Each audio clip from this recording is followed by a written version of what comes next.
13, 14, 15. Sir, 13 present. 15 present. Okay. 14 আছে? 16, Yes, sir. 17, Yes, sir. 18, Yes, sir. 19, Yes, sir. 20, 21. Yes, sir. 20, sir. Yes, sir. So 21. Okay, 20 আছে, 22, Yes, sir. 23, Yes, sir. 24, Yes, sir. 25, 25, 26, 27, Yes, sir. 28, 29, Yes, sir. 30, Yes, sir. 31, Yes, sir. 32, 33, Yes. 34, 35, Yes, sir. 36, Yes, sir. 37, Yes, sir. 38, Present, sir. 39, Yes, sir. 40, Yes, sir. 41, Yes, sir. 42, Yes, sir. 43, 44, Yes, sir. 45, Yes, sir. 46, Yes, sir. Sir, 46. 47.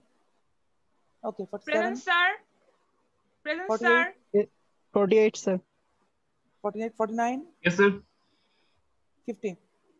Yes, sir. Absent রোলগুলো আরেকবার বলছি, roll 3, 7, Sir, roll 14, 3 present, sir. 20. Okay, roll 7, 14, 25, 26, 32, 34, 43.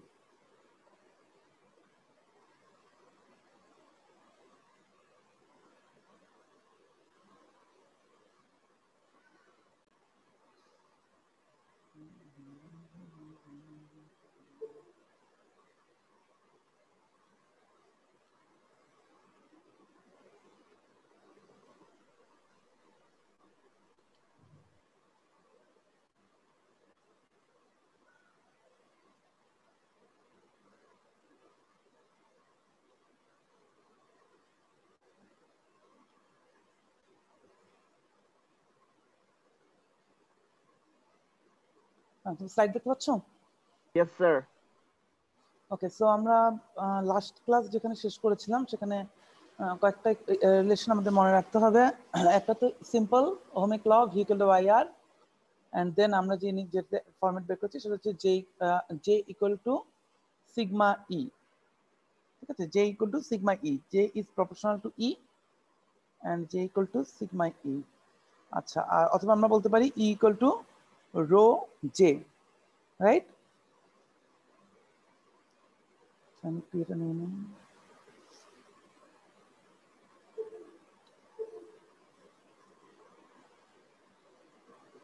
আমরা টেন্সরের কথা বলেছিলাম যে যদি দেখা যায় যে নন লিনিয়ার বিহেভিয়ার শো করছে, ওহমিক ল মেনটেন করছে না, specially for non symmetric material and particularly for single crystal. In that case, we have to solve the tensors to get the components of conductivity in 3 dimension. এখানে conductivity যে example দেওয়া আছে বিভিন্ন ম্যাটেরিয়ালের, it's varies over wide range. আমরা জানি এখানে log series দেখানো হচ্ছে, সো এখানে দেখা যাচ্ছে কপারের কন্ডাক্টিভিটি যেমন অনেক হাই, তেমন সিরামিক গুলো কন্ডাক্টিভিটি অনেক কম। যে কারণে আমরা কন্ডাক্টরগুলো ভাগ করে থাকি সুপার কন্ডাক্টর থেকে শুরু করে ইনসুলেটর পর্যন্ত। এখানে জাস্ট কিছু এক্সাম্পল, খুব ইম্পর্টেন্ট কিছু না। এখানে একটা ম্যাথ আছে, খেয়াল করো। এই ম্যাথটা একটু দেখাচ্ছি, এখানে একটু কনসেপচুয়াল বিষয় আছে। You have constructed a lamellar composite consisting of alternating layer of phases A and B. ঠিক আছে, এটা হচ্ছে laminated একটা composite যেখানে দুটো লেয়ার এ এবং বি এর ভলিউম ফ্র্যাকশন হচ্ছে এফ এ এবং এফ বি, এবং তাদের কন্ডাক্টিভিটি হচ্ছে সিগমা এ এবং sigma B. What is the conductivity of the composite?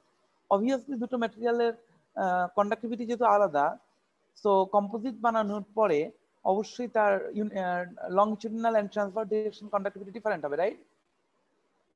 Yes, so sir. আমরা Yes, এটা sir. জাস্ট আমরা তোমরা কম্পোজিটের কি রুল অফ মিক্সচারের ম্যাথগুলো করেছো কোনখানে? করার না কথা। স্যার, এখন শুরু হয়নি। আচ্ছা, ধরো মানে এটা রুল অফ মিক্সচার হচ্ছে বেসিক জিনিস, সেটা হচ্ছে x1 v1 plus x2 v2 equal to x। বুঝতে পারো? একটা ভলিউম যদি v1 একটা ভলিউম v2 হয় এবং তাদের ফ্র্যাকশন মোল ফ্র্যাকশন যদি x1 x2 হয়, টোটাল ভলিউম v জি। হবে x1 v1 যোগ x2 v2 equal to v। vটা জি। এনি প্রপার্টি হতে পারে। তো সেটাকে বলা হয় রুল অফ মিক্সচার। আমরা সেই রুল অফ মিক্সচার অ্যাপ্লাই করে আমরা এই প্রবলেমগুলো সলভ করব অলওয়েজ কম্পোজিটের ক্ষেত্রে। এখন একটা জিনিস বোঝার চেষ্টা করো যে যদি লেয়ার এ এবং বি এর কন্ডাক্টিভিটি ডিফারেন্ট হয়, তাহলে এ এবং বি এর কন্ডাক্টিভিটি ডিফারেন্ট। এ এবং বি হচ্ছে লেমিনেট, রাইট? লেমিনেটেড। তো লেমিনেটেড Yes, sir. বলতে আমরা এখন যদি লংজিটিউডিনাল ডিরেকশনে চিন্তা করি, তাহলে স্বাভাবিকভাবেই এ এবং বি এর কন্ডাক্টিভিটি ডিফারেন্ট হওয়ার কারণে আমাদের যে ওভারঅল কম্পোজিট তার কন্ডাক্টিভিটি কি এ এবং বি এর চেয়ে ডিফারেন্ট হবে, right? Yes, Yes, sir. sir. বোঝা যাচ্ছে? দুটো প্যারালাল লেয়ার, একটা লেয়ারের কন্ডাক্টিভিটি আরেকটা লেয়ারের চেয়ে ডিফারেন্ট, তাহলে অবশ্যই লংজিটিউডিনাল তাদের কম্বাইন্ড কন্ডাক্টিভিটি কি হবে? দুইজনের কম্বিনেশনে কোনো একটা কিছু হবে, রাইট? Yes, কিন্তু sir. কিন্তু ট্রান্সভার্স ডিরেকশনে কিন্তু সেম হবে। বুঝতে পারো কিনা জিনিসটা দেখো, ট্রান্সভার্স ডিরেকশনে কিন্তু কন্ডাক্টিভিটি সেম হবে, কারণ এ লেয়ারের কন্ডাক্টিভিটি একরকম, বি লেয়ারের কন্ডাক্টিভিটি একরকম। কিন্তু আমি যখন ট্রান্সভার্সে যাব, সে তো এর একটা থিকনেস ক্রস করবে, বি এর একটা সার্টেন থিকনেস ক্রস করবে। বোঝা গেছে? Yes, sir. ফলে সেই ক্ষেত্রে তোমার কোনটা সেম হবে বলো তো? কোন টার্মটা সেম থাকবে? কন্ডাক্টিভিটি কি সেম থাকবে? অবশ্যই না, সেখানেও কন্ডাক্টিভিটি ডিফারেন্ট হয়ে যাবে। মানে কন্ডাক্টিভিটি আমাদের বের করতে হবে। ওই ক্ষেত্রে আমাদের সেম থাকবে চার্জের ফ্লাক্স যেটা, সেটা মনে করো এর কন্ডাক্টিভিটি কম, বি এর কন্ডাক্টিভিটি বেশি। তো তুমি যখন ট্রান্সভার্স ডিরেকশনে যাবা, তখন যেখান দিয়ে যাও সে এর থিকনেসে অল্প চার্জ কন্ডাক্টিভিটি শো করবে, বি এর থিকনেসে বেশি কন্ডাক্টিভিটি শো করবে। তুমি যেই ক্রস সেকশন দিয়ে যাও না কেন, যেই পয়েন্ট দিয়ে যাও, আমি যেমন এই পেপারটাকে যদি ধরি এ এবং বি এর ক্রস সেকশন, তুমি যেই পয়েন্ট থেকেই যাও কি হবে? এ এবং বি এর সেম থিকনেস ক্রস করবে, সুতরাং আমরা কি চার্জ ফ্লাক্স যেটা পাবো সেটা সেম পাবো না? এটা কি বুঝতেছো কনসেপ্টটা? আমরা ট্রান্সভার্স ডিরেকশনে যাওয়ার সময় এ কে যতটুকু ক্রস করব, বি কেও একটা সার্টেন ক্রস করব, যেই এরিয়া দিয়ে যাই। সে কারণে আমরা দেখো বলছি যে আমরা যদি পারপেন্ডিকুলার নেই, then J A equal to J B equal to J, এই ইকুয়েশনটা অ্যাপ্লাই করব পারপেন্ডিকুলারলি গেলে, বিকজ একই চার্জ ফ্লাক্স যাচ্ছে। কিন্তু আমরা যদি লংজিটিউডিনালি চিন্তা করি, তখন কিন্তু জে জে বি সমান না। এর কন্ডাক্টিভিটি বেশি হলে জে বেশি হবে, বি এর কন্ডাক্টিভিটি কম হলে জে বি কম হবে, রাইট? কারণ তখন চার্জটা হয় কমপ্লিট এ লেয়ারের ভেতর দিয়ে যাচ্ছে অথবা কমপ্লিট বি লেয়ারের ভেতর দিয়ে যাচ্ছে, in the plane of the layer. Clear? আমার একটা কপার ওয়্যার আছে, একটা জিঙ্ক ওয়্যার আছে। কপার ওয়্যারের ভিতর দিয়ে দ্রুত কারেন্ট যাবে, জিঙ্কের ভিতর দিয়ে একটু স্লো যাবে।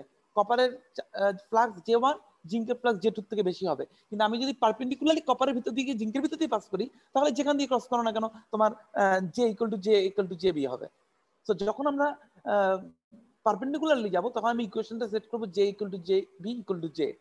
বাট যখন আমরা প্যারালালে চলে যাব, তার মানে ইনলাইন ডিরেকশন, তখন আমি E equal to E B equal to E. তার মানে আমি কোন ভোল্টেজটা অ্যাপ্লাই করেছি সেই ভোল্টেজটাই থাকবে। ঠিক আছে? সো সেই ক্ষেত্রে কি হবে? সেই ক্ষেত্রে বেসিক্যালি জে হবে আমাদের এই rule of mixture, F A J যোগ এফ বি জে বি, মানে মোল ফ্র্যাকশন অফ এ অথবা ভলিউম ফ্র্যাকশন অফ এ বা fraction of A, weighted fraction, multiplied by the flux that goes through A, and then plus B multiplied by the flux that goes through JB. এটা হচ্ছে আমাদের basic equation. এরপর আমরা just মানটা বসায় দাও তুমি নরমালি। আমরা জানি জে সমান কত? Sigma E, right? J equal to হচ্ছে সিগমা ই, আর ই ইকুয়াল টু হচ্ছে রো জে। আমরা ভি ইকুয়াল টু আই এর মতো মনে রাখবো, J equal to sigma E. তার মানে ফ্লাক্স ইকুয়াল টু হচ্ছে conductivity into potential voltage E. So তুমি এখানে ভ্যালু বসায় দাও, জাস্ট এফ এ জে এর জায়গায় হবে কি sigma A E A sigma B E B, ইটা কমন চলে আসছে বাইরে। তাহলে সিগমাটা কি দাঁড়ালো এখন? এফ এ সিগমা এ যোগ এফ বি সিগমা বি, এটাই হচ্ছে সিগমা।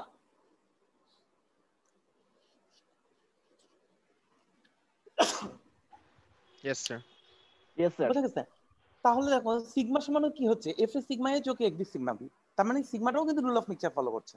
তুমি যদি এখন ইকুয়েশন দেখো J equal to bracket into E, তাহলে ব্র্যাকেটটা কি সিগমার ইকুইভ্যালেন্ট, ব্র্যাকেটটা Yes, হচ্ছে sir. সিগমার ইকুইভ্যালেন্ট। আচ্ছা, আমরা গতদিন একটু ছোট্ট সামারির মতো বলি আমি, জাস্ট পয়েন্টলি বোঝার জন্য যে আমরা কোন জায়গায় মেইনলি ফোকাস করছি। আমরা গতদিনে যে লেকচারটা কভার করেছি ওখানে আমরা মেইন কাজটা করেছি ভি ইকুয়াল টু আইআরটাকে আমরা জে ইকুয়াল টু সিগমা ই এই ফরম্যাটে নিয়ে এসেছি, এবং নিয়ে আসার মেইন কারণটা কি মডিফিকেশনটা আমরা যাতে ম্যাটেরিয়াল প্রপার্টির সাথে রিলেট করতে পারি। ঠিক আছে, তার কিছু ম্যাথ আমরা দেখছি আজকে। আমরা এরপরে যেখানে চলে যাব সেটা হলো যে সিগমাটাকে আমরা কিভাবে ম্যাটেরিয়াল প্রপার্টি দিয়ে মেজার করতে পারি সেখানে। সো লাস্ট ডেতে ছিল আমরা কিভাবে ওহমস লটাকে একটা ফরম্যাটে আনতে পারি, আর আজকে হচ্ছে সেই ফরম্যাট থেকে আমরা কিভাবে সিগমাটাকে ম্যাটেরিয়াল প্রপার্টি কনস্ট্যান্টের সাথে আরো ডিটেইল কনস্ট্যান্টের সাথে ইলেকট্রন মুভমেন্টের সাথে রিলেট করতে পারি, সেটা আজকে লেকচার মেইনলি আমরা দেখব। সো সেকেন্ডটা দেখো এবার, ই ইকুয়াল টু সেকেন্ডটাতে কি হবে, সেকেন্ডটাতে কিন্তু তোমার পটেনশিয়াল হচ্ছে অ্যাক্রস দা থিকনেস ট্রান্সভার্স ডিরেকশন, তার মানে এখন ইটা কি হবে, ইটা হবে এফ এ ই যোগ এফ বি বি, তার মানে ভলিউম ফ্র্যাকশন অফ এ সে কি পরিমাণ পটেনশিয়াল গ্রেডিয়েন্ট তৈরি করলো, আর ভলিউম ফ্র্যাকশন অফ বি সে কি পরিমাণ পটেনশিয়াল গ্রেডিয়েন্ট তৈরি করলো, তার মানে টোটাল ভোল্টেজটা আসলো। তাহলে ই ইকুয়াল টু এফ এ যোগ এফ বি ইবি। এখন আমরা আগে যেটা বললাম জে সমান হচ্ছে কি রো ই, আর ই সমান হচ্ছে rho J. So just rho যেটা বসায় দাও, যেটা কমন নাও বাইরে, যেহেতু জে সমান জে, আর এফ এর রো যোগ এফ বি রো বি। আবারও দেখো একই ফরম্যাটে চলে আসছে, ই সমান আমরা জানি রো ইনটু জে, তার মানে রো সমান কত, রো সমান হচ্ছে এফ এর রো যোগ এফ বি রো বি। একই রকম ভাবে তোমার ইয়ে চলে আসলো, রুল অফ মিক্সচারটাই চলে আসছে। তো যদি তাই হয় রো সমান, তাহলে সিগমা কি হবে, ইনভার্স, সিগমা হচ্ছে 1/ρ, তো সিগমা হচ্ছে ব্র্যাকেটের উপর ইনভার্স চলে আসবে, আর ভেতরে আছে এফ এর রো, সেটাকে তুমি এফ এ সিগমা ইনভার্স লিখতে পারো। That's simple math. But main কনসেপ্টটা হচ্ছে এখানে শুধুমাত্র প্রথম দুইটাই, যে যখন লংগিটিউডিনালি হচ্ছে ডিরেকশনে তখন আমরা পটেনশিয়ালটা সেম পাচ্ছি, ফ্লাক্সটা অ্যাড হয়ে যাচ্ছে, যখন ক্রস সেকশনে যাচ্ছি তখন ফ্লাক্সটা সেম হয়ে যাচ্ছে, পটেনশিয়ালটা ইয়ে হয়ে যাচ্ছে, অ্যাড হয়ে যাচ্ছে। ঠিক আছে, এখন আমরা নেক্সট স্লাইডে যাচ্ছি। তোমাদের এই কোর্সটা একটা সমস্যা হলো এই কোর্সটার অনেকগুলো কনসেপ্টই বেশ কমপ্লিকেটেড। ঠিক আছে, বেশ কমপ্লিকেটেড বলতে অনেক কিছু আছে আমরা বুঝলেও বোঝানোটা অনেক কঠিন, অনেকগুলো টার্ম আমরা সামনে দেখবা, কারণ এখানে ম্যাথ আসছে অনেক, ফিজিক্সের অনেক কিছু এসেছে যেগুলো আমরা ডিটেলে যাচ্ছি না। হ্যাঁ, আমরা অনেক সময় দেখা যাবে বেশ কিছু ইকুয়েশনের শর্ট ফর্মটা নিয়ে এসে ওটাকে কিভাবে আমরা অ্যাপ্লাই করতে পারি সেদিকটা আমরা দেখছি। তো আমি চেষ্টা করছি ওই জায়গাগুলোকে শর্টলি নিয়ে আসতে, অ্যাটলিস্ট কানেকশন বোঝানোর জন্য। যেমন এখানে ফার্স্ট ইকুয়েশনটা ঠিক তাই, এখানে এই ইকুয়েশনটা আমরা ডিরাইভ করব না, এই ইকুয়েশনটা আমাদের কোনো কাজেও লাগবে না, বাট শুধু দেখানোর জন্য আমি দিয়েছি এটা। সেটা হচ্ছে একটা ইলেকট্রন যখন মেটালের মধ্যে থাকে তার কিন্তু একটা ভেলোসিটি থাকে। হ্যাঁ, সেই ভেলোসিটির জন্য ড্রাইভিং ফোর্সটা কে বলতো, ড্রাইভিং ফোর্সটা কে, যখন ইনিশিয়াল যে ভেলোসিটিটা থাকে ইলেকট্রনের, থার্মাল মোশন, থার্মাল মোশন। সে কারণে দেখো আমরা লিখেছি ভিটিএইচ, রাইট, মানে থার্মাল এনার্জি। তো থার্মাল এনার্জির কারণে আমাদের ইলেকট্রনগুলো কি করে, মুভ করে, এবং সেই ফ্রি ইলেকট্রনের জন্য, থার্মাল ফ্রি ইলেকট্রনের জন্য, ভ্যালেন্স ইলেকট্রনের জন্য, রাইট। তো ভ্যালেন্স ইলেকট্রনগুলোর জন্য আমরা যেটা দেখতে পাই যে থার্মাল এনার্জি সেটাকে আমরা thrice KBT by M to the power half এটা দিয়ে আমরা ক্যালকুলেট করতে পারি। ঠিক আছে, এটা তোমার ফর্মুলেট করা হয়েছে কাইনেটিক এনার্জি থেকে। ঠিক আছে, ওটা আমাদের ডেরিভেশনটা দরকার নেই এখানে আপাতত ক্লাসের জন্য। এই কেবিটা কি, বোল্টজম্যান কনস্ট্যান্ট, তাই তো, বোল্টজম্যান কনস্ট্যান্ট। আচ্ছা, আর এখানে এম হচ্ছে ইলেকট্রনের ওয়েট, ভর, ওয়েট, আর মাস, সরি, আর টি হচ্ছে অ্যাবসলিউট টেম্পারেচার। তো এখান থেকে আমরা থার্মাল ইয়েটা বের করতে পারি। এখন বিষয় হলো এই থার্মাল যে ভেলোসিটি সেটা তো আমার কোনো কাজে লাগবে না।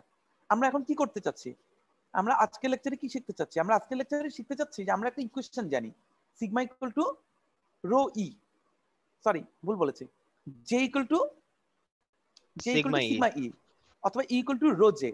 আমরা চাচ্ছি এই ইকুয়েশনটাকে কোনোভাবে কাজে লাগিয়ে আমরা দেখাতে পারি কিনা যে কিভাবে পিওর কমপ্লিট ইলেকট্রনের উপর আমার কন্ডাক্টিভিটিটা ডিপেন্ড করে, কিভাবে আমি ইলেকট্রন মুভমেন্ট বা এই জিনিসগুলোকে ফাইন্ড আউট করতে পারি, সেখানে যাওয়ার চেষ্টা করছি।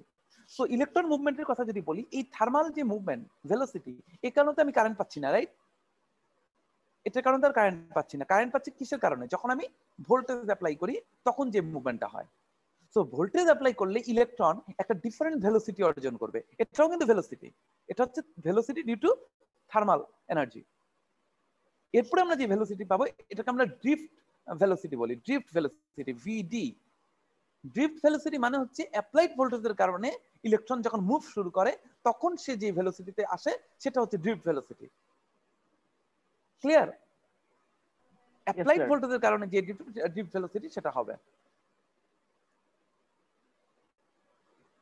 আচ্ছা, ড্রিফট ভেলোসিটি এবং থার্মাল কোনটা কম হওয়ার কথা? যদিও ড্রিফট ভেলোসিটি যে function of applied voltage, but still কোন ভেলোসিটি টার্মটা বেশি হওয়ার কথা?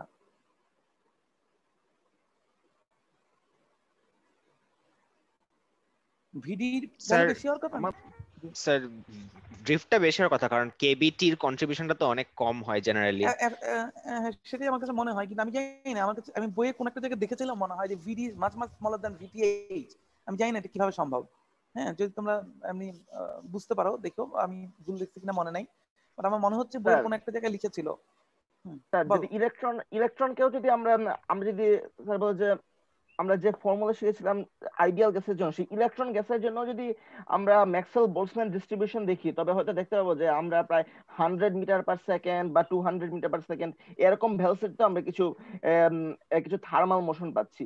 কিন্তু ড্রিফট ভেলোসিটি আমরা অনেক ক্ষেত্রেই ক্যালকুলেট করে দেখেছি, আমরা 11-12 সেটা সেভারাল মিলিমিটার পার সেকেন্ড হয়ে যায়।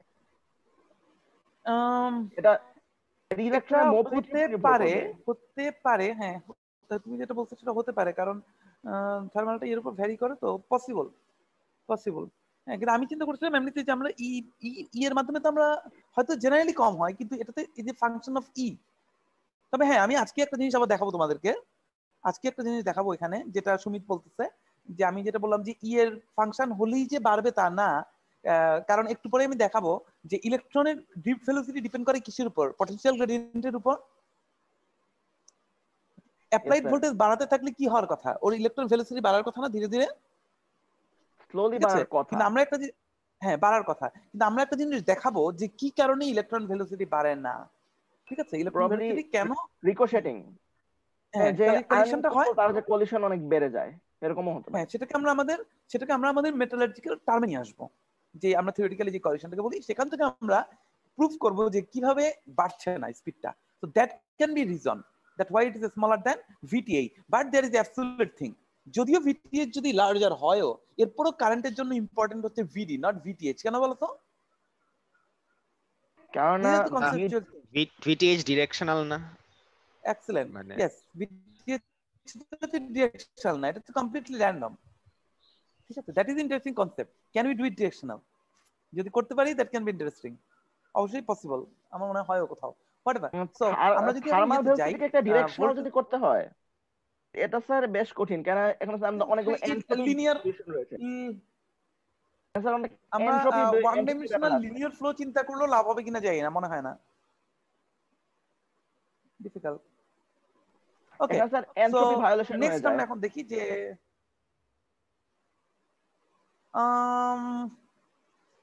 ইউনিডিরেকশনাল করলে কেন সমস্যা হবে যদি পারি না। আমি বলি তোমাকে, তোমরা হিট এন্ড মাস ট্রান্সফার করেছো না Sumit? Yes sir, heat and mass transfer করেছো, রাইট? সেখানে তোমরা যে আমরা যদি ওয়ান ডাইরেকশনকে absolutely much higher than other ডাইমেনশনে নিতে পারি, তাহলে আদার ডাইমেনশনের ফ্লো গুলোকে, ফ্লাক্স গুলোকে আমরা কিন্তু নেগলেক্ট করতে পারি, কনসিডারিং ওয়ান ডাইমেনশনাল। সো সেই সেন্সে আমরা যদি ওয়ান ডাইমেনশনাল কোনো হিট ফ্লো নিতে পারি, সেই ক্ষেত্রে হয়তোবা ওয়াই জেড কম্পোনেন্টকে নেগলেক্ট করা যেতে পারে। অবশ্যই সেদিকে থাকবে, সেদিকে কম্পোনেন্ট থাকবে, কোনো কনফিউশন নাই, কিন্তু হয়তো সেটাকে নেগলেক্ট করা যেতে পারে। হোয়াটএভার, আমাদের এখানে যেটা সেটা হচ্ছে VD is smaller than VTH, কিন্তু VD হচ্ছে directional. So we have the interest for electricity for drift velocity only. Okay now আমরা যদি বলি একটা ইলেকট্রিক ফিল্ড ই অ্যাপ্লাই করা হলো এবং ফ্রি ইলেকট্রন গুলো একটা ড্রিফট ভেলোসিটি VD পেলো এবং এর ফলে একটা কারেন্ট ডেনসিটি J আসলো। ঠিক আছে, ফ্লো রেট যেটা। এখন আমরা বলছি যে আমরা যদি বলি যে ফ্রি ইলেকট্রন পার ইউনিট ভলিউমের ফ্রি ইলেকট্রন যদি NE হয়, total number of electron per unit volume, then total flux, how we can calculate it? It will be proportional to but it will be equal to multiplied of the charge of electron, number of total electron per unit volume, and drift velocity. তিনটা জিনিস থেকে আসবে। আমরা যদি physically meaning বোঝার চেষ্টা করি তাহলে দেখো অবশ্যই চার্জের ইয়ে তো আসবেই টোটাল ফ্লাক্সের জন্য। একটা হচ্ছে পার ইউনিট ভলিউমে কতগুলো ইলেকট্রন আছে এবং তার ড্রিফট ভেলোসিটি কত। যদি ইলেকট্রন নাম্বার বেড়ে যায় অবভিয়াসলি আমার টোটাল ফ্লাক্স বাড়বে। যদি ড্রিফট ভেলোসিটিটা ইনক্রিজ করা যায় তাহলে আমার ইলেকট্রন ফ্লাক্সটা বাড়বে। এবং আমরা জানি J equal to sigma E. So if we can increase J, sigma will be increased. So at this moment we can connect the total flux with number of electron per unit volume and the drift velocity. Now we need to check how this Vd is related to the applied voltage E. Okay.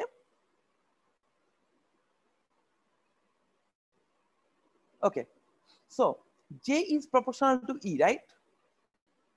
J is proportional to E because E is the applied voltage, J is the flux. So if J is proportional to E, that means the right hand side multiplication of E NE and Vd, this factor will be proportional to E. Correct?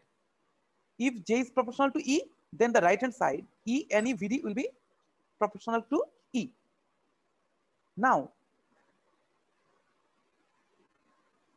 এখানে দেখো NE is independent of E, right? NE is number of charge per unit volume. E is constant, the charge of electron. NE is constant,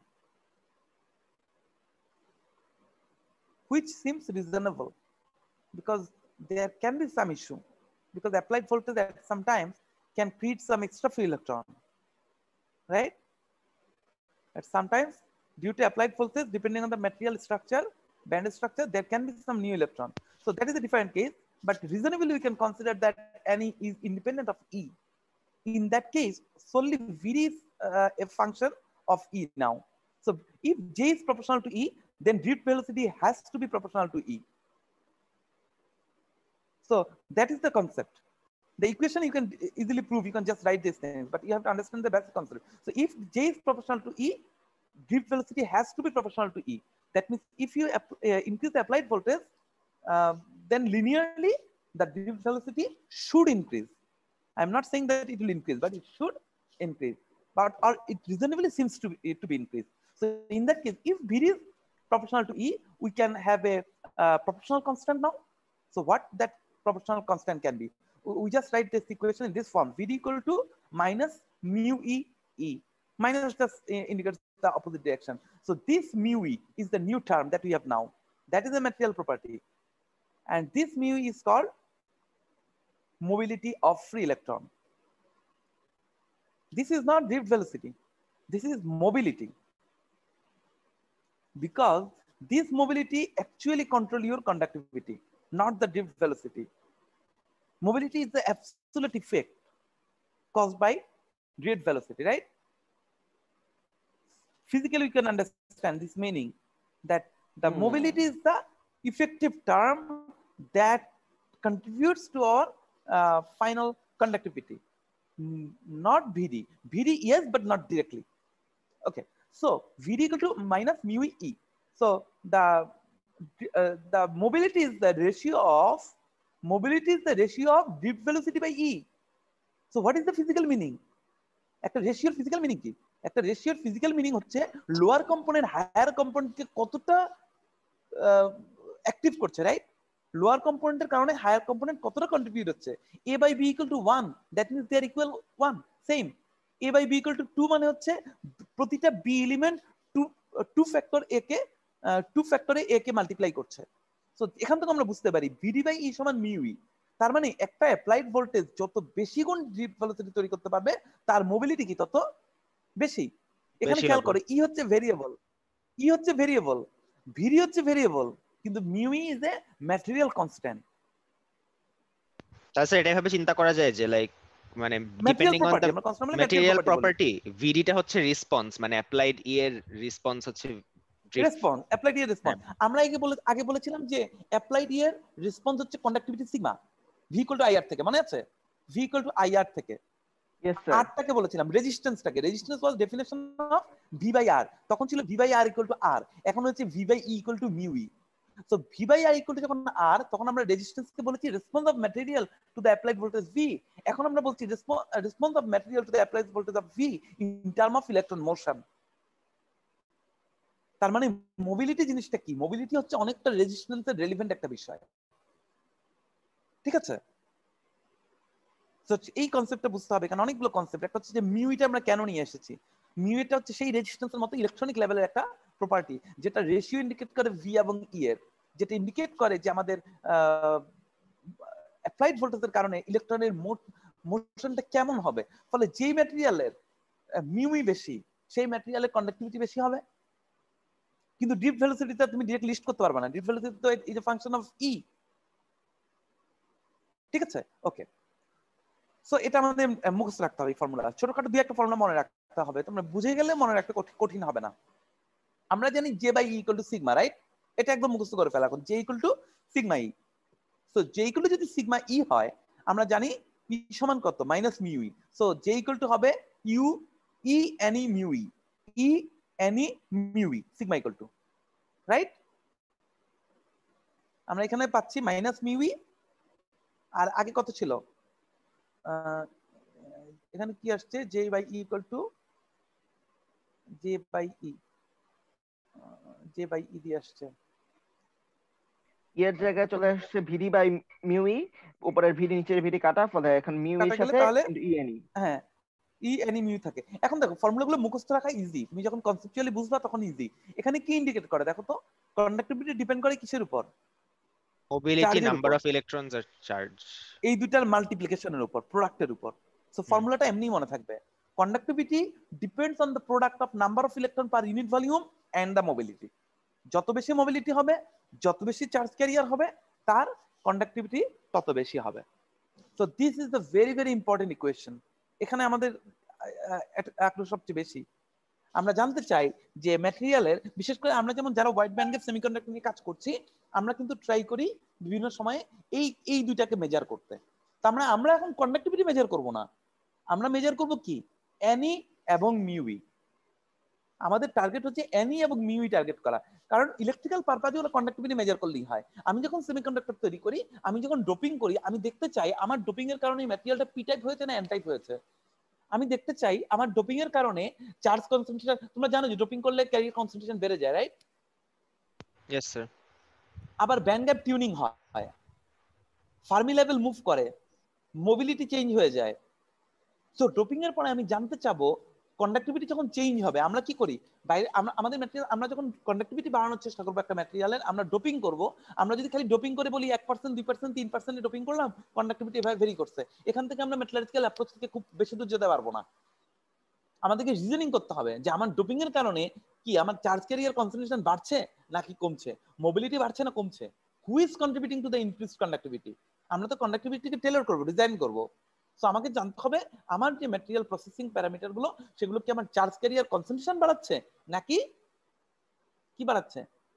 mobility বাড়াচ্ছে। At the same time we have to know another thing, আমার charge ক্যারিয়ারটা কি, positive নাকি negative. আমরা জানি current flow হচ্ছে traditional, basically electron flow করে, but সেমিকন্ডাক্টরে আমাদের অ্যানালাইসিসের জন্য আমাদেরকে কিন্তু বলতে হয় আমার ক্যারিয়ার কি ইলেকট্রন নাকি হোল, রাইট? অথবা এটা কি পি টাইপ নাকি এন টাইপ। সো আমাকে তিনটা জিনিস জানতে হবে, একটা হচ্ছে আমার পার ইউনিট ভলিউম চার্জ ক্যারিয়ার কতগুলো আছে, চার্জ ক্যারিয়ারের মোবিলিটি কতটুকু, এবং এট দ্য সেম টাইম আমাকে জানতে হবে আমার চার্জ ক্যারিয়ারের টাইপটা কি, পজিটিভ না নেগেটিভ। তো টাইপটা কিন্তু সিম্পল, এই ইকুয়েশনে একটা সাইন থেকে চলে আসবে, পজিটিভ বা নেগেটিভ থেকে বোঝা যাবে। সেই জায়গাটা আমরা আজকে বুঝবো। কয়টা বাজে? 10:43। আচ্ছা ঠিক আছে। সো ওখানে যাওয়ার আগে আমরা একটা ইকুয়েশনকে একটু করে যাই, একটা ইকুয়েশন দেখাবো, আরেকটা ইকুয়েশন ডেভেলপ করব, তারপরে আমরা দেখব কিভাবে আমরা এনই এবং মিউ মেজার করতে পারি এক্সপেরিমেন্টালি, কিভাবে আমরা মেজার করতে পারি। তার আগে চলে যাই আমরা ডিপ ভেলোসিটি একটা ইয়েতে। ডিপ ভেলোসিটির ডিরেকশন অপোজিট টু, এটা কি জন্য লিখলাম? ডিপ ভেলোসিটির ডিরেকশন অপোজিট, আচ্ছা ওটা ইয়ে থেকে আসছে, যা স্যার কিছু না, ওই যে J equal two minus E, minus sine indicate করে যে ডিপ ভেলোসিটির এটা অপোজিট দিকে আসছে, মানে অপোজিট না আসলে, এই লাইনটা আমাদের কনভেনশন না, যে ইলেকট্রন যেদিকে যায় কারেন্ট এটা কনভেনশন থেকে আসছে না। সো ওখান থেকে, হ্যাঁ এটা একটা, আরেকটা হচ্ছে যে তোমার ড্রাইভিং ফোর্সকে আমরা বলি যে অপোজ করে আর কি, সেই জন্য। আচ্ছা ওটা ইম্পর্টেন্ট কিছু না, আমরা এখানে যেটা মেইনলি বলছিলাম যে conductivity depend on the product of N and mu, right? তো এটা আমাদের মনে রাখতে হবে যে কন্ডাক্টিভিটি হচ্ছে এনি আর মিউ এর সমান টাইমস এর সাথে হচ্ছে ই দিয়ে টাইমস হবে। সো ফর্মুলাটা আমরা মুখস্থ রাখতে পারবো। জে ইকুয়াল টু সিগমা ই যেরকম মনে রাখতে হবে, এই ফর্মুলাটা মনে রাখতে হবে। সিগমা সমান হচ্ছে N E mu E, electron charge দিয়ে গুণ হবে আর দুটো times. Okay, now according to Newton's law, এখন আমরা একটা ইন্টারেস্টিং জিনিস দেখব যে কেন ড্রিপ ভেলোসিটি কম, কেন আমরা ড্রিপ ভেলোসিটিকে ইচ্ছা মতো বাড়াতে পারি না। According to Newton's law of motion, আচ্ছা এখানে একটা কথা বলি, তোমাদের একটা ছোট্ট টপিক আমি বাদ দিয়ে গেছি এই চ্যাপ্টারে। হ্যাঁ, আমি তোমাদেরকে বইটা দিয়ে দিব, ইমেল করে বইয়ের লিঙ্কটা দিয়ে দিব। একটা ছোট্ট টপিক বাদ দিয়ে গেছি, ওটা আসলে আমাদের বোঝানোর কিছু নাই, বাট ওখানে যে জিনিসটা বলছে সেটা হচ্ছে ওয়াটার ড্রপ যখন পড়ে বৃষ্টির সময়, সেই রেইন ড্রপটা কিন্তু অনেক অ্যাক্সিলারেটেড হয়, তাই না? কিন্তু যখন নিচে এসে পড়ে সে কি অনেক হাই ভেলোসিটিতে হিট করে আমাদেরকে? করে না। কেন? টার্মিনাল ভেলোসিটিতে রিচ করে যখন এয়ার এর মধ্যে পড়ে, তখন এয়ার মলিকিউল হচ্ছে তার ফ্লো এর এগেইনস্টে বাধা দেয়, ফলে একদিকে গ্র্যাভিটি, ইয়েস স্যার, ফ্রিকশন হয়। কিন্তু শুরুতে কিন্তু স্পিড বাড়ে, তাই না? শুরুতে স্পিড বাড়ে ওয়াটার ড্রপের, কিন্তু এরপরে কি হয়? ফ্রিকশন হয়। ফ্রিকশন হতে হতে একটা পর্যায়ে ফ্রিকশন হতে হতে সে গ্র্যাভিটেশনাল ফোর্সের ইকুইভ্যালেন্ট কাছাকাছি চলে আসলে, যখন ব্যালেন্সে চলে আসে, তখন তার ফ্রিকশনটা স্যাচুরেট হয়ে যায়, তখন সে আর ফ্রিকশন কনস্ট্যান্ট হয়ে যায়, তার স্পিডও কনস্ট্যান্ট হয়ে যায়। ড্রিপ ভেলোসিটিতে সেম জিনিস হয়। ইলেকট্রনের স্পিড বাড়ার সাথে সাথে কলিশন বাড়তে থাকে। কলিশন ইলেকট্রনটাকে কি করে? স্পিডটাকে বাড়তে দেয় না। একটা সময়ে সে ব্যালেন্স করে ফেলে, ব্যালেন্স করে ড্রিপ ভেলোসিটিকে একটা নির্দিষ্ট জায়গায় নিয়ে আসে। এই জন্য ড্রিপ ভেলোসিটিকে, ইলেকট্রনের মোশনটাকে বা রেজিস্ট্যান্সটাকে, এটা কি রেজিস্ট্যান্স না? এটা তো রেজিস্ট্যান্স। তুমি যখন ইলেকট্রনের স্পিডটা বাড়বে ভোল্টেজ দেওয়ার পর, তারপর কি হবে? বাড়তে বাড়তে একটা সময় সেই ফ্রিকশনের কারণে বাধা পাবে, বাধা পাওয়ার পর কনস্ট্যান্ট হওয়ার পর যে ফ্লোটা পাবে সেটাই তো মেজারমেন্ট অফ তার রেজিস্ট্যান্স, রাইট? তাহলে আমরা বলতে পারি যে resistance of a material is basically a response of frictional property. এটা একটা ভিসকাস প্রপার্টি, এটা একটা, it can be analogous to a viscosity. বোঝা যাচ্ছে? মানে ইলেকট্রন ফ্লো চিন্তা করলে, ইলেকট্রন ফ্লো এর পার্সপেক্টিভ থেকে ইলেকট্রনের ফ্লো চিন্তা করলে, মানে আমরা এটাকে রেজিস্ট্যান্স বলছি ম্যাটেরিয়ালে, আমরা ফিজিক্যালি মিন করতে পারি যে একটা ইলেকট্রন যখন ফ্লো করছে তার একটা ফ্রিকশন হচ্ছে আরেকটা ইলেকট্রনের সাথে, এবং এটার ফলে একটা ভিসকাস ফ্লো হচ্ছে। সো অনেকটা ভিসকাস ড্র্যাগ, যেটা আমরা নর্মাল পলিমার বা ইয়ের মধ্যে পাই, ওই ধরনের একটা কিছুর অ্যানালজি আমরা বলতে পারি। কিন্তু ম্যাটেরিয়ালের রেজিস্ট্যান্স থাকে, যে ইলেকট্রন ফ্লো করছিল, করতে করতে একটা সময় একটা ভিসকাস ড্র্যাগ ফোর্স কাজ করেছে, এর ফলে রেজিস্ট্যান্স আসছে। ওই পড়াটা আমি তোমাদেরকে বই থেকে পড়াই নাই। রিজন হলো ওখানে একটা ডিফারেনশিয়াল ইকুয়েশন নিয়ে আসছে, ওরা ডিফারেনশিয়াল ইকুয়েশনের সলিউশন সলভ করেছে, সলভটা দেখায়ও নাই, করে ওরা টার্মগুলো দিয়ে দিচ্ছে যে ডিফারেনশিয়াল ইকুয়েশন সলিউশন হচ্ছে এটা, এই স্পিডে আসার পর ইলেকট্রনের মোশনটা বন্ধ হয়ে যায়। বাট কনসেপ্টটা ছিল শুধু এটাই যে ইলেকট্রন যখন ফ্লো করে সলিউশনটা কি এক্সপোনেনশিয়াল টাইপ কিছু ছিল? সলিউশনটা এক্সপোনেনশিয়াল না, এটা হচ্ছে ax + by। হ্যাঁ, খুব ডিফিকাল্ট কিছু না, তোমরা করতে পারবা। আমি অবশ্য দেখার চেষ্টা করি নাই আর, কারণ ওটা আসলে ওই কনসেপ্টটুকু ছাড়া আমাদের কোনো কাজে লাগবে না আসলে। ঠিক আছে, বাট তোমরা বই থেকে দেখতে পারো ইন্টারেস্ট থাকলে। আমি ইকুয়েশনটা ভালো মতো বুঝতে পারি নাই, আমি টাইমও দিই নি, হোয়াটএভার। সো আমরা এখন এখানে যেটা বলছি, আমার টার্গেট ওখানে না, আমার টার্গেট হচ্ছে যে তার স্পিড বাড়ার পর একটা সময় থেমে যায়। So what about the acceleration? তার তো অ্যাক্সিলারেশন হয়েছিল, সেই অ্যাক্সিলারেশনটার কি হলো? আমি ইন টার্ম অফ অ্যাক্সিলারেশন, আমি ডিফারেনশিয়াল ইকুয়েশনে যাব না, আমি ইন টার্ম অফ অ্যাক্সিলারেশনে দেখতে চাই যে অ্যাপ্লাইড ভোল্টেজ দিলে অ্যাক্সিলারেশনের কি হচ্ছে। এখন দেখো যে আমরা যদি একটা ফোর্স ই অ্যাপ্লাই, ভোল্টেজ বা ফিল্ড ই অ্যাপ্লাই করি, এবং চার্জ যদি হয় ই, স্মল ই, তাহলে ফোর্স হয় -ই। ফোর্স হচ্ছে তোমার ইয়ের সমান, অ্যাপ্লাইড ফিল্ড ইনটু ইলেকট্রন, এটা তো বুঝতেছো, F = QE, simple, F = QE formula. So -E এটা হচ্ছে কি আমার অ্যাপ্লাইড ফোর্স। তো অ্যাপ্লাইড ফোর্স যদি -E হয়, তাহলে F = ma, A = F/m, -E/m। তোমাদের বইয়ে এই ইকুয়েশনগুলো ভাঙা নাই, চাইলে তোমরা বের করতে পারবা, বাট আমি একটু লাইন বাই লাইন করে আসছি। ওখানে লাইনগুলো ড্রপ দিয়ে দিচ্ছে বইতে, লেমিনেশনের যে বইটা, ওখানে হয়তো একটা লাইনের পরে একদম লাস্ট লাইনে ইকুয়েশন দিয়ে দিচ্ছে ওরা। তো তোমরা আমার স্লাইড থেকে এইগুলো দেখতে পারো, অসুবিধা নেই। সো A/E = আমরা সাইড চেঞ্জ করে পাই -E/m, এখানে আমরা রেখে দিলাম। এটা তো বুঝছো তো, কোনো কনফিউশন নাই। F = QE থেকে আমরা A এর ভ্যালু বের করেছি, A হচ্ছে কি তাহলে -E/m। এখন বলো অ্যাক্সিলারেশনটা কি একটা ভেরিয়েবল না কনস্ট্যান্ট? এখানে কনস্ট্যান্ট ফর্মই আছে। অ্যাক্সিলারেশন, হ্যাঁ constant, acceleration to the ratio of acceleration and voltage. তাহলে আমি যদি এখন ই বাড়াইতে থাকি, ই যদি বাড়াতে থাকি, তাহলে আমার -E/m তো constant. Minus Yes, E by sir. M তো constant, so minus E by M যদি কনস্ট্যান্ট হয় তাহলে এ বাই ইও কনস্ট্যান্ট, তাহলে এ বাই ই যদি কনস্ট্যান্ট হয় তাহলে ই বাড়ালে এ কি হবে? কমবে। কমবে। না। কমবে না বাড়বে? স্যার বাড়বে, বাড়বে বাড়বে। স্যার, বাড়বে বাড়বে। স্যার। বাড়বে। আচ্ছা ই বাড়ালে এ বাড়বে, তাহলে ই বাড়ালে যদি এ বাড়ে তাহলে কি আমাদের রেজিস্ট্যান্স আসে ম্যাটেরিয়ালে কখনো? Then material should be super conductive. তার মানে এই ইকুয়েশনটা Yes, sir. ইন্ডিকেট করে যে যদি আমরা পটেনশিয়াল বাড়াতে থাকি ইলেকট্রনের ভেলোসিটি কন্টিনিউয়াসলি বাড়বে, ইনফাইনাইটলি বাড়বে। একটা ম্যাটেরিয়ালের conductivity should increase infinitely. So F equal to M A formula থেকে আমরা যে অ্যাক্সেলারেশন পাই সেই অ্যাক্সেলারেশন ইনক্রিজ করে যে A should increase continuously and without any limitation. তার মানে ম্যাটেরিয়ালের কন্ডাক্টিভিটি হওয়া উচিত কি বেসিক্যালি থিওরিটিক্যালি ইনফাইনাইট, কিন্তু আমরা আগেই বলছি সেটা সম্ভব না। আমরা বলছি no continuous increase in it. Why? This is because of the collision of the electrons. Physically কি ঘটে সেটাকে আমরা বোঝার চেষ্টা করি ডিফারেনশিয়াল ইকুয়েশনে না গিয়ে। আমরা ডিফারেনশিয়াল ইকুয়েশন ম্যাথমেটিক্যালি করতে পারি, আমরা ইনসার্ট অফ থিওরিটিক্যালি বলতে পারি it is a viscous flow, কিন্তু আমরা যদি আরেকটু ডিপলি ভিজুয়ালি বুঝতে চাই তাহলে আমরা বলতে পারি যে ইলেকট্রনগুলো কলিশন করে। কলিশন করার পরে কি হয় বলতো? তুমি এনার্জি ভেলোসিটি দিচ্ছ আবার ই দিয়ে, র্যান্ডমাইজ হয়ে যায়। তুমি তো এনার্জি দিচ্ছ ই দিয়ে, রাইট?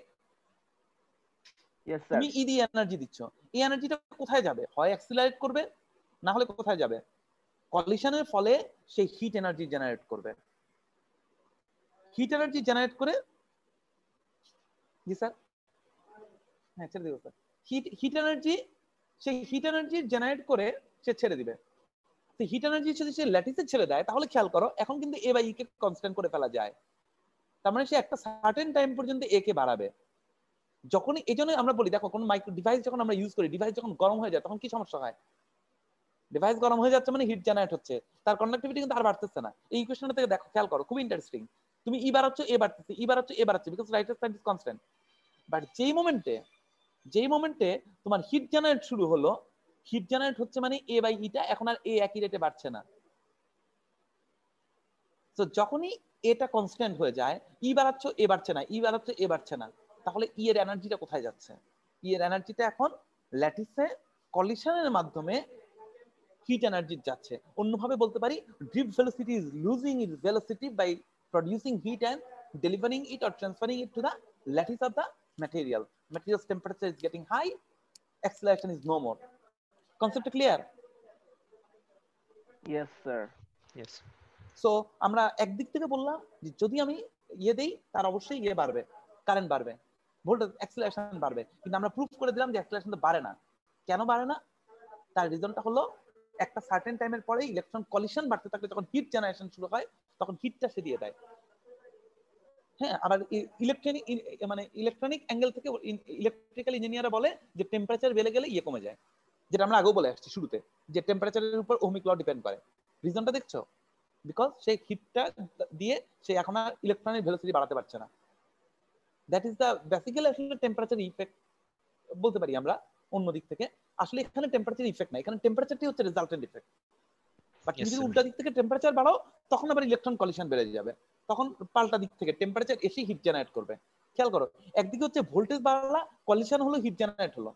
আরেকটা হচ্ছে টেম্পারেচার বাড়িয়ে এমনি হিট বাড়ালা, সেই হিটটা স্পিড বাড়িয়ে দিয়ে কলিশন করলো, সামথিং লাইক দ্যাট। সো আমরা এই জায়গাটাই এসে শেষ করি। স্যার 15 মিনিট লেটে ক্লাস শুরু করছি স্যার। তোমাদের ক্লাস আছে এরপরে? Yes sir.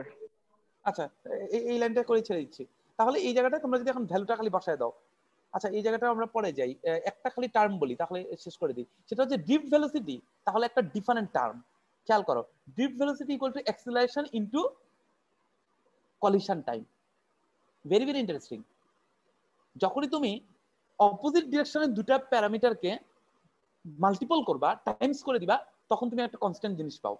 অ্যাক্সিলারেশন হচ্ছে বাড়ছে, আর হিট কলিশন যত বাড়ছে কলিশন টাইম তত কমছে। ফিজিক্যালি বোঝো, কলিশন যত বাড়বে কলিশন টাইমটা তত কমে আসবে, তাই না? টাউটা হচ্ছে কলিশন অথবা রিল্যাক্সেশন টাইম। একটা হিটের পর আরেকটা হিট করতে কি পরিমাণ টাইম গ্যাপ পাচ্ছে, যত অ্যাক্সিলারেট করছো তত কি হচ্ছে যে কলিশন টাইমটা কমে আসছে। তো ওই অ্যাক্সিলারেশন এবং কলিশন টাইমের গুণফলটাই হচ্ছে ভিডি। এ কারণে দেখো, যত কলিশন বাড়তে থাকে তত এ কমতে থাকে। ড্রিপ ভেলোসিটি এটা ব্যালেন্স হয়ে যায় এখানে এসে। সো আমাদের এই জন্য বলা হচ্ছে আমাদের যে এই দুইটা টাইমস করলে আমরা হচ্ছে এটা পাবো, ভিডি পাবো। এখন জাস্ট মানটা বসায় দাও, ভিডি কে ই দিয়ে ভাগ দাও, বোথ সাইড কে ই দিয়ে ভাগ করো, ঠিক আছে? আমরা জানি ভিডি বাই ই সমান কি মিউ না, আমরা একটু আগে বের করেছি ভোল্টেজ বাই ফিল্ড সমান হচ্ছে মিউ। আর ডান পাশে মান বসায় দাও, এ বাই ই টাউ থাকছে, এ বাই ই সমান উপরে নিয়ে আসছি মাইনাস ই বাই এম, তাহলে মাইনাস ই এম সমান টাউ, তার মানে পাচ্ছি মিউ সমান হচ্ছে ই টাউ বাই এম, এটা একটা ইকুয়েশন। আর সিগমা সমান কি ছিল, ই ইনটু এনি মিউ ই। এবার এখানে মিউ এর ভ্যালুটা বসায় দাও, তাহলে এই ইকুয়েশনটা পেলাম। এই দুই চারটা ইকুয়েশন পেলাম। আমরা নেক্সট ক্লাসে দেখব যে কিভাবে হল ইফেক্ট থেকে আমরা এই এনি এবং মিউ কে মেজার করতে পারি এবং ভ্যালু ক্যালকুলেট করতে পারি। আজকে এই পর্যন্তই। কোশ্চেন থাকলে আমরা নেক্সট ক্লাসে শুরুতে আলোচনা করব, ঠিক আছে? স্যার আমি রোল 34 অ্যাটেন্ডেন্স দিতে পারি। Okay sir. ওকে ঠিক আছে, 34 ঠিক আছে, থ্যাংক ইউ।